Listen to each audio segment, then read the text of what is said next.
Manual mode. Attitude. Arm.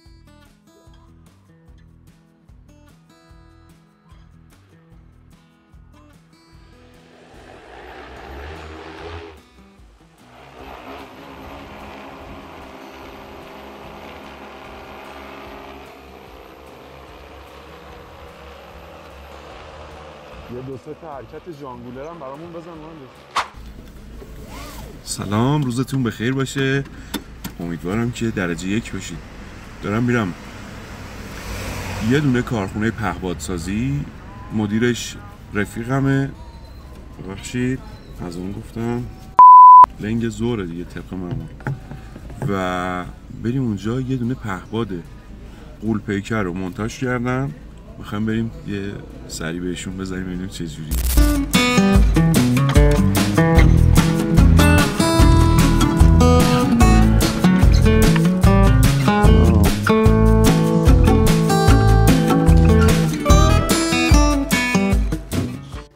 ورود بدون هماهنگی ممنوع. کاش ما میتونستیم بریم اون تو، ولی ما رو اون تو راه نمیدن متاسفانه.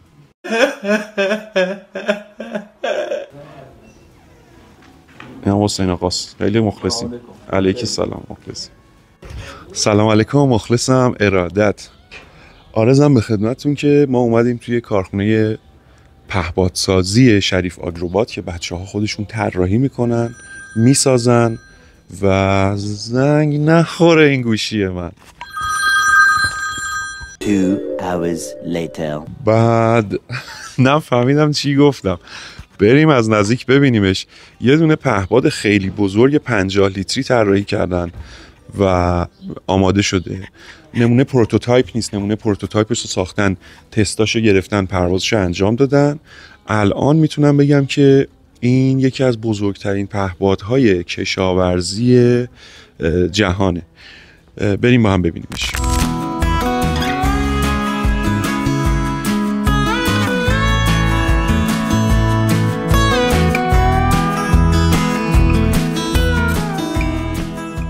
خیلی گنده است. ببین برای اینکه متوجه بشیم چقدر گنده است، من کنار این بخوابم ها. من دارم با لنز واید میگیرم و ابعاد این مشخص نیست که چقدره. خب میخوای قدم بگیریم از بال تا بال این. 1 2 3 4 5 6 7 8 9 قدم. پای من سایز 46ه. بزرگترین ملخ رو میارم با این مقایسه کن. بزرگترین ملخی که تا الان بوده رو با این مقایسه کن. بله این خدمت شما. چکری. صحبت می‌کنید. خواهش میکنم. میگم بزرگترین ملخی که تا الان داشتیم و میارم، میتونی کنار این بذاری فقط با ملخ این مقایسه کنی ببین چی. نه واقعا نمی‌تونه. طول ملخش حدوداً چقدره؟ طول ملخ 56 اینچ. 56 اینچ. آره. ضرب در 2.5 باید بکنیم دیگه. 56 2.5 سانت. میشه تقریبا 1 خورده این متر. بله. خب مهندس انجو داره سعی میکنه که باتری خورش کنه و این به نظرم کار خطرناکیه. مهندس نکن. نشست جا ولی من اصلا گردن نمی، یعنی اگر قطع عضو شدی با این بلیدایی که دارم اطرافت میبینم. اوه این ملخ رو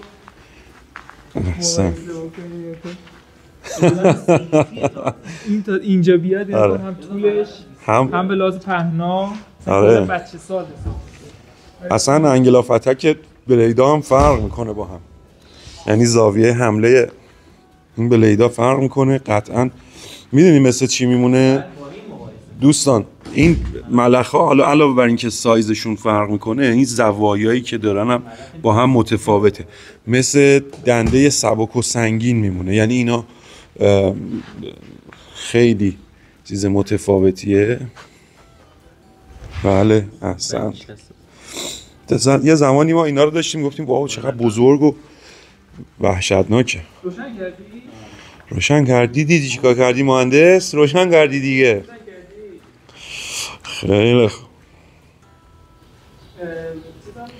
خب من الان دارم به این فکر میکنم که همین الان اولین مورد مصرف این پایه ها رو یکم بلندتر بگیرم و توی اون فضای اون وسط یک کودکی رو تا وزن 50 کیلو بله بشونم و تفریح کنه دیگه، پرواز کنه بره تفریح کنه.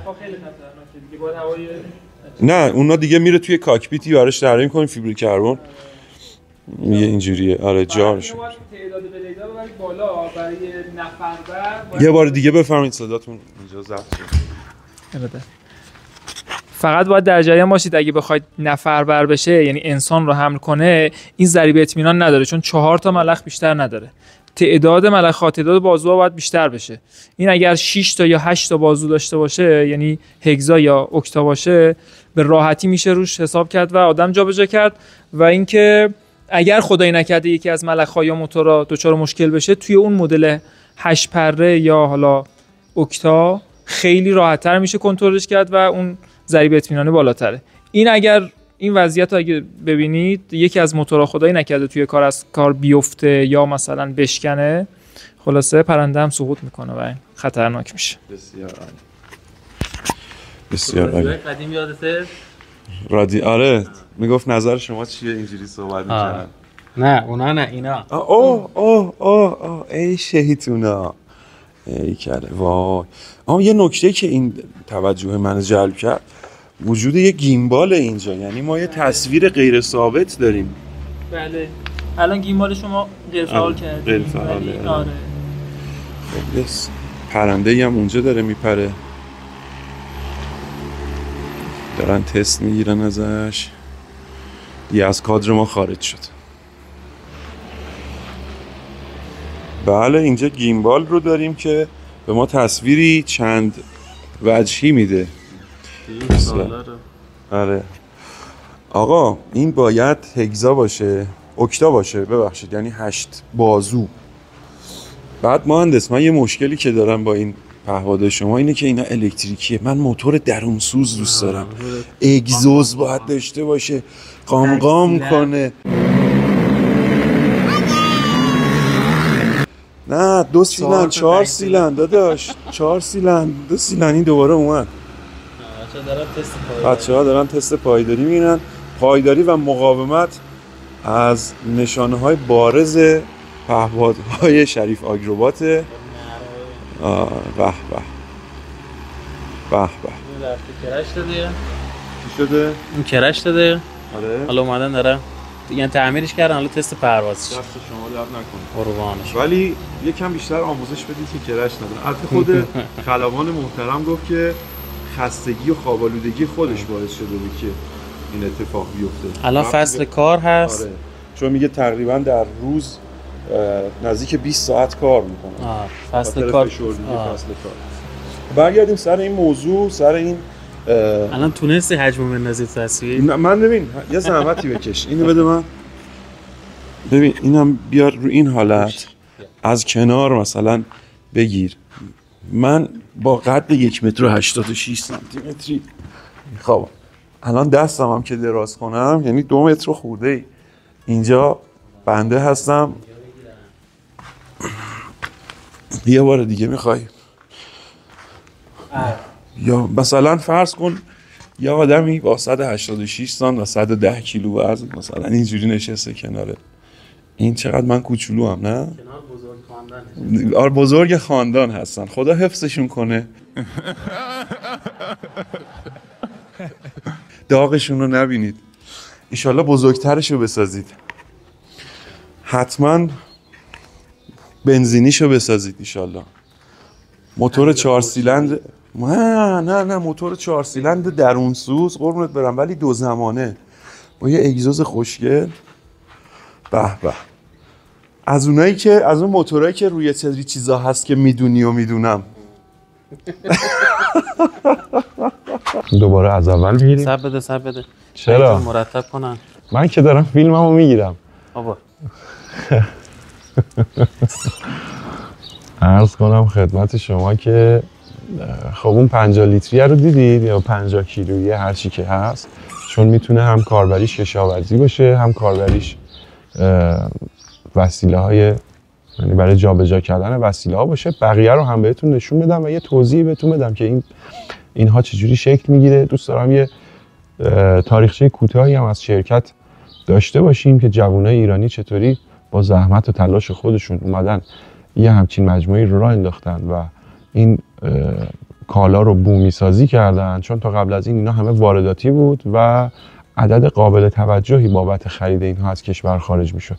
الان این عدده کاهش پیدا کرده. بریم بقیه‌شو ببینیم. خب سلام علیکم. سلام علیکم. آقا بریم تو کار بقیه‌اش؟ برو بریم. این رنگ نارنجیش چقدر خوشگله. دو تا رنگ داریم، یه دونه رنگ سفید داریم، خب یه دونه رنگ نارنجی. نارنجی عالیه. بریم ببریمشون وسط بازش کنی.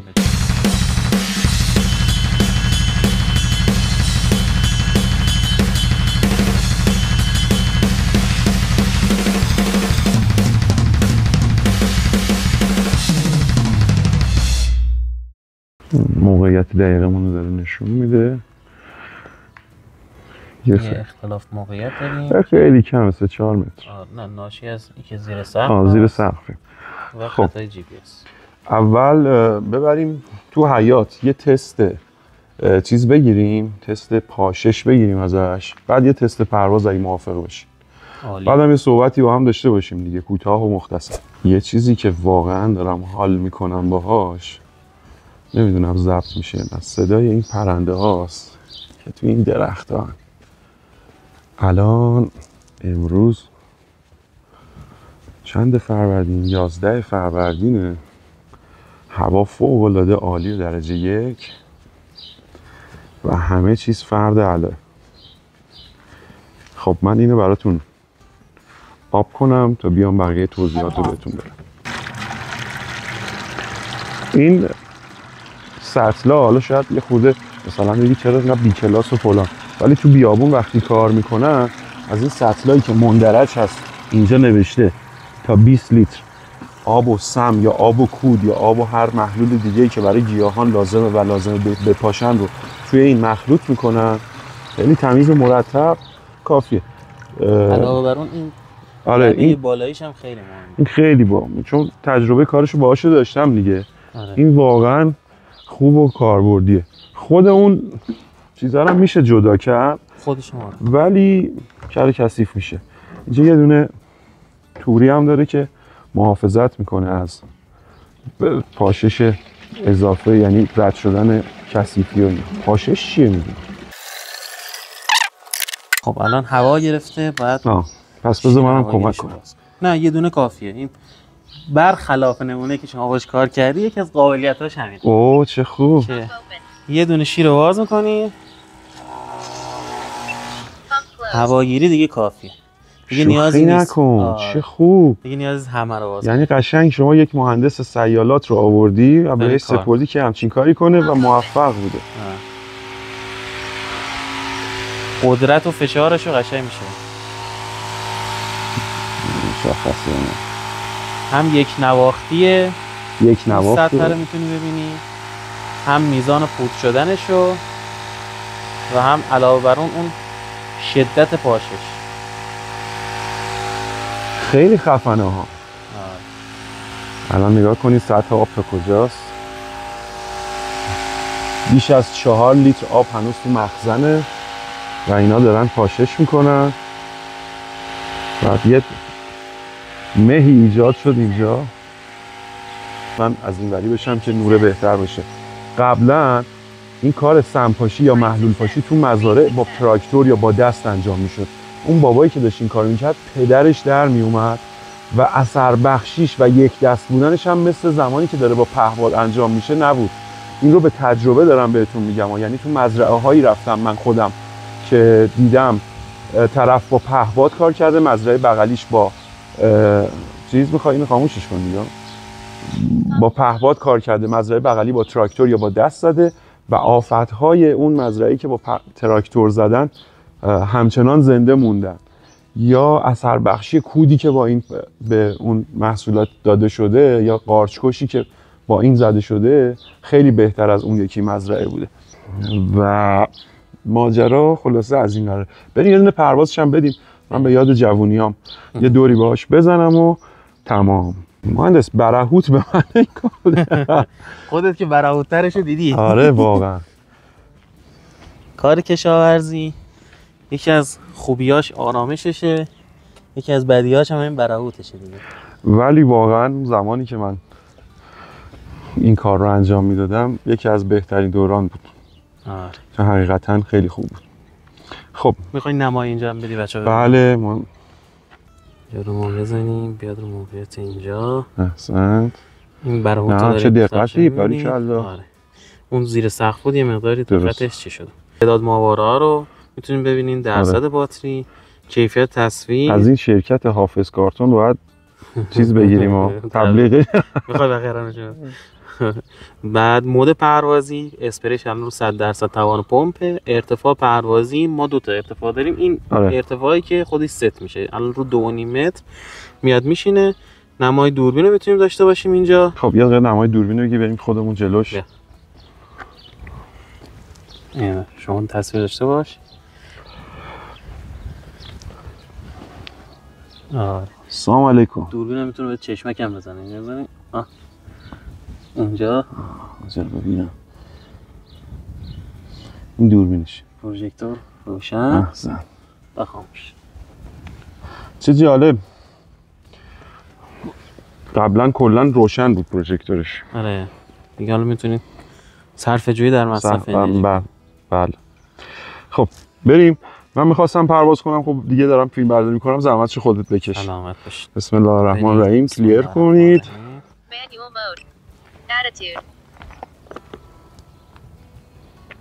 Armed.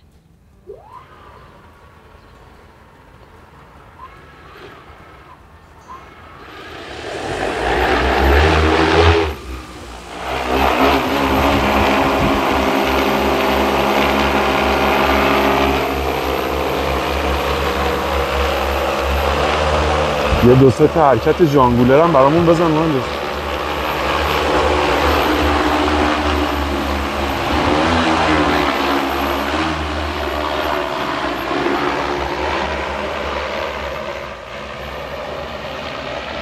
بیشتر بیاره سمت خودمون.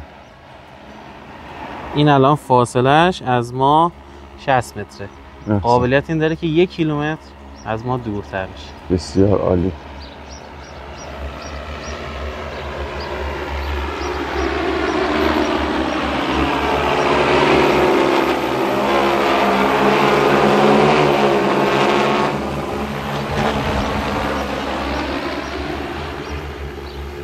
خب الان همزمانی که میره جلو براتون اسپری هم انجام بده. بیار اون سر کله خودمون اسپری کن که هوا رو تلطیف کنه. نه میخوام بگیرمش، از مشخص نیست.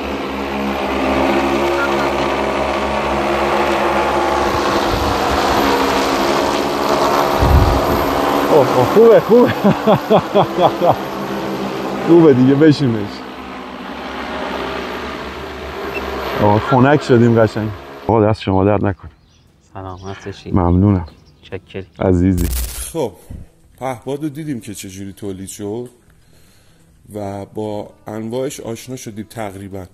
اسم پهپاد کشاورزی شنیدید، اسم پهپاد باری شنیدید. حالا پهپاد باری رو کاری نداریم چون اون یک سرفصل جداگونه ایه. اما با پهپاد کشاورزی یا پهپاد من میگم باد خیلی ناراحت نشید، پهپاد کشاورزی و پهپاد در واقع محلول پاش هم بهش میگن. یه کارهای دیگه هم میکنه مثل گرده افشانی، مثل بذر پاشی. محلول پاش که بهش میگن به خاطر اینکه میتونه انواع در واقع محلول ها رو، سم و انواع آفتکش، سم ها، علفکش ها، قارچکش ها و حتی مواد تقویتی و کودها رو بپاشه. نازل داره، پودر میکنه، انژکتور میکنه، با این بادی که در واقع این پراپ ها و این ملخ ها تولید میکنن مثلا یه جور عجیب و غریبی اثر بخش میکنه تو خورد اون گیاه و گیاه سالم و سلامت رشد میکنه. حتی خیلی سالم و سلامت نیست چون کودا شیمیاییه، ولی خب دیگه تو عصری که زندگی میکنیم همینی که هست، یهو دیدی از فردا همینم نیست. میخوام در مورد چی صحبت کنم، در مورد این شغل پهپاد داری و اینکه خب وقتی یه دونه پهپادی کشاورزی هست اینو یه کشاورز میخره برای زمین خودش؟ قطعا نه، چون براش مرهون به صرفه نیست. افرادی میان این پهپادها رو میگیرن، وقتی اینو خریدن دوره خلبانیش رو شرکت میکنن، آموزش میبینن، یاد میگیرن و بعد از اینکه یاد گرفتن وسیله‌شون رو تجهیز میکنن و میرن برای شروع میکنن برای سمپاشی یا حالا محلول پاشی. اولین چیزی که شما لازم دارید برای شغل پهپادداری و در واقع محلول پاشی کشاورزی توسط پهپاد یه خودروه، یه ماشین که اصولاً پیشنهاد میشه از یک وانت استفاده کنید، چون تو ایران وانت ها هستن ولی خیلی ما در مورد ون ها و ماشین شاسی بلند در واقع تو ایران نداریم، اگه داریم قیمتاشون خیلی بالاه. چیزی که هست شما به یک وانت نیاز دارید.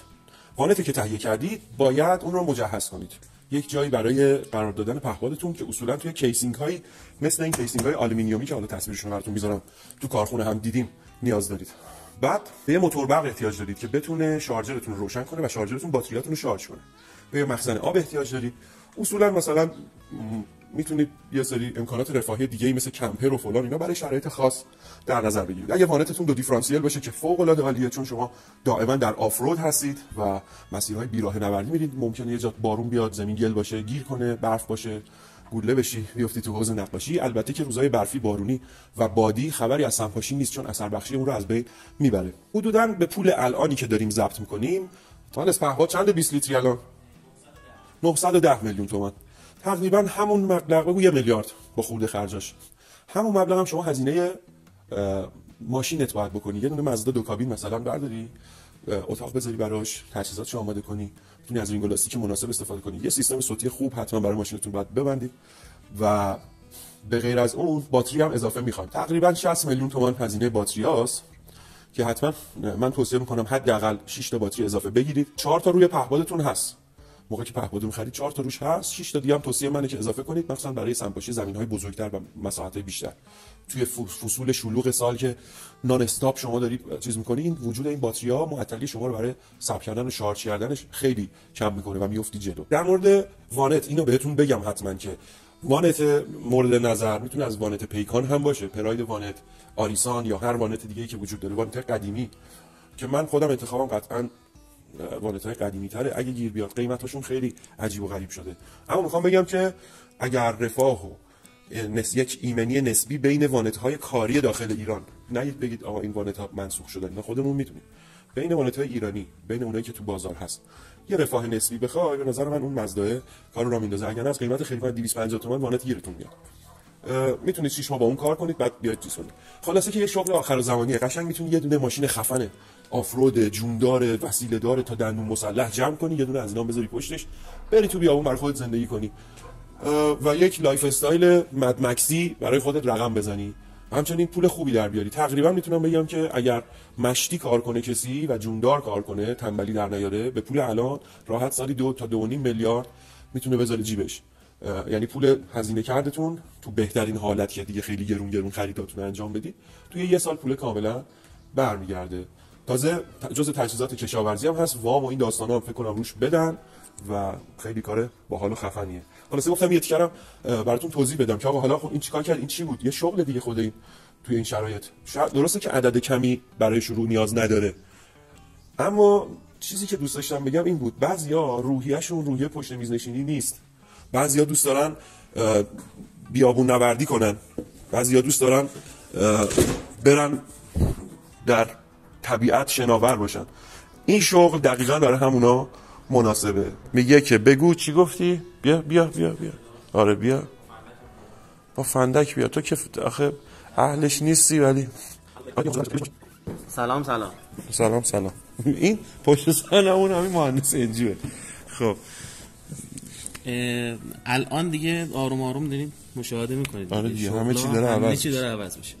هوش مصنوعی میاد، عصای جادویی میزنه، شغلا عوض میشه، نمیدونم شغلای مختلف میاد، پهباد میاد، پهپاد میاد، یه سری شغلای جدید اضافه میشه. این به نظرم جزو یکی از دستاییه که آینده روشنی داره، یعنی آینده‌ای داره که به روزه برای افرادی که دوست ندارن شغلای کارمندی و خیلی شغلای قدیمی، سبک قدیمی داشته باشن، ولی کار روتین و زیبایی. حاجی من اگر خودم مجرد بودم واقعا به در مجرد، واقعا یعنی کسی که متأهله خیلی به این فکر نکنه.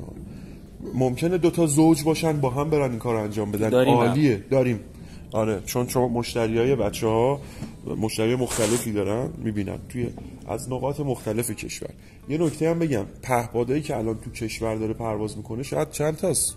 الان 500 تا ما داشتیم. 500 تا نه، کل حوزه ها. خب تا فکر میکنم 3000 تا ما تا 2500 تا فقط کشاورزی ما نیاز داریم. یعنی در مورد اشباع شدنش و اینا هم نکته خیلی مهمیه. این ماشینه رو هم میخوام ماژولار کنم، کشاورزی، کار باغ، هم سمپاشی کنه، هم علف بزنه، هم بذر بزنه فلان، بیام باهاتون رقابت کنم. یه چیزی من بهت بگم اضافه کنم، لیزرش هم برو داخلش. آفرین لیزر، آفرین.